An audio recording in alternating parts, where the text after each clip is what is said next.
आसतु समस्त मिसी हसवा आम गाँ को सुंदर भाव हसैबा सांग मैंने बेले बेले पूजा पर्व हेले बेसी खुशी लगे कौन पाई कहले ये साधा आइटम खाया पड़े सेटा अलग प्रकार शांति मुझे करदे डालमा डालमा जीरा लंका गुंड पकईदेली मुग डालमा एपटे एटा बैगण छाणी देती दही आनिबे दही से दीटा आलू करेंगे दुकान आसला बेले दही आणिकी गोलेबी एपटे है करछि गोटे बरा ये बराटा सांग मैंने कौन कर बंधाकोबी एटा नष्ट होना ताकू नहीं गोटे बुम करदे ये मिंची मिंची परिया मम्मी खाली गोटे कोबी जगह 10टा कोबी रखीदेवे तो केते खाइब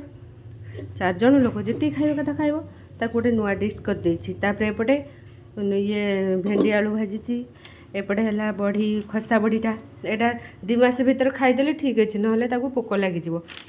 खाइबनी बहुत बड़ी नष्ट हुए तो से खाईदे सबुदिन बड़ी तापर एपटे पांपड़ छाणी